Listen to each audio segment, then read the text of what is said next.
Hello दोस्तों, मैं C S Piyush Goyal और मेरे चैनल में गाइज आपका स्वागत है। आज के वीडियो में गाइज हम देखने वाले हैं कि अगर आप भी कोई अपना एनजीओ बनाने की सोच रहे हैं।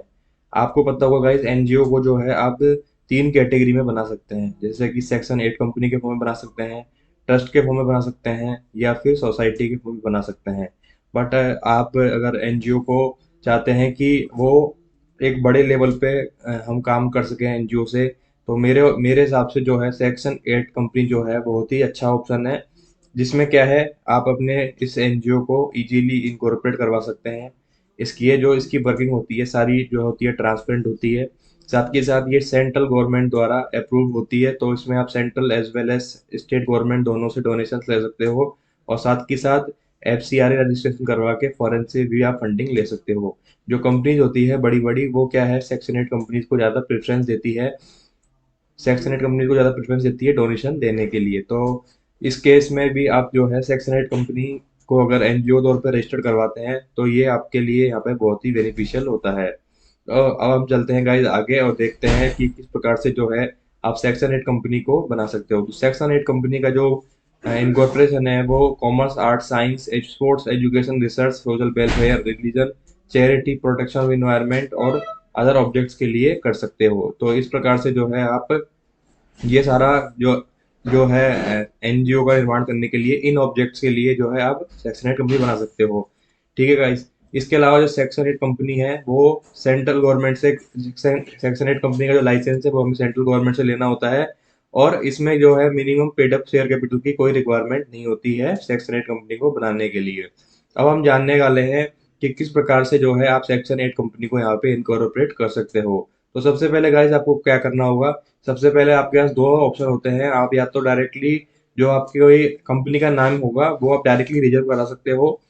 ठीक है गाइस, या फिर आप जो है डायरेक्टली एप्लीकेशन फाइल कर सकते हो इनकॉर्पोरेशन के लिए और नाम भी वहीं दे सकते हो।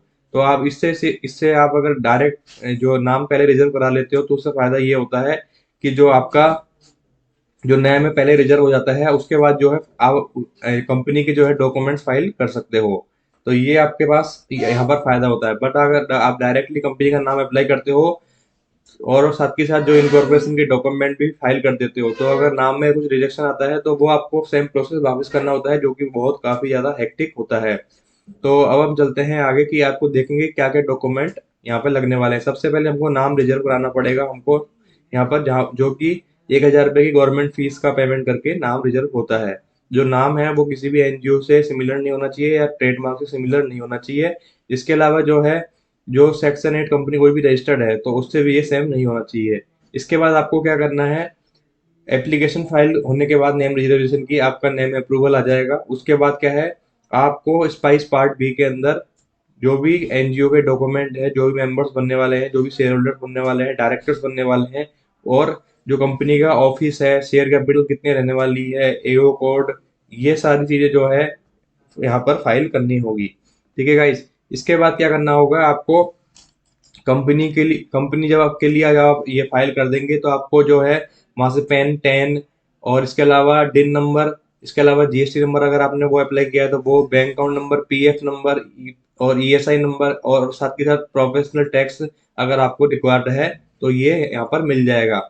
तो इस प्रकार से जो है आप यहाँ पे ये प्रोसेस फॉलो कर सकते हैं। इसके बाद हम जानेंगे कि आपको सेक्शन 8 कंपनी करने के बाद क्या क्या कंप्लायंस यहाँ पे करने पड़ेंगे। तो आपको क्या है, यहाँ पर जब भी सेक्शन 8 कंपनी बन जाएगी तो आपको यहाँ पे ऑडिटर का अपॉइंटमेंट करना होगा within 30 days from the date of incorporation. ठीक है गाइस। इसके अलावा जो है स्टेचुटरी रजिस्टर्स मेंटेन करने होंगे। इसके अलावा बोर्ड मीटिंग यहाँ पे करनी होगी, और इसके अलावा जनरल मीटिंग करनी होगी अगर आपका कोई भी एक्स्ट्रा ऑर्डनरी बिजनेस यहाँ पे हो रहा है। तो इस प्रकार से जो है आप यहाँ पे ये कर सकते हैं। और साथ ही साथ आपको आईटीआर भरनी होगी एनजीओ की, एटीजी 2LA के लिए अप्लाई करना होगा जिससे कि आपको टैक्स एग्जम्पशन मिल सके।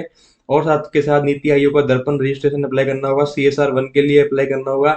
ये सारे रजिस्ट्रेशन जो है आपको यहाँ पे अप्लाई करने होंगे। तो इस तरीके से जो है आप पूरा प्रोसेस फॉलो करके क्या है, ये सेक्शन 8 कंपनी को बना सकते हैं। और आपको कोई भी दिक्कत आ रही है एनजीओ के रिगार्डिंग, कोई गाइडेंस की रिक्वायरमेंट है या सेक्शन 8 कंपनी को बनाने में कोई आपको हेल्प की रिक्वायर्ड है, तो आप हमारे जो कॉन्टैक्ट नंबर चल रहे हैं उस पर भी हमसे कनेक्ट हो सकते हैं। Thank you guys.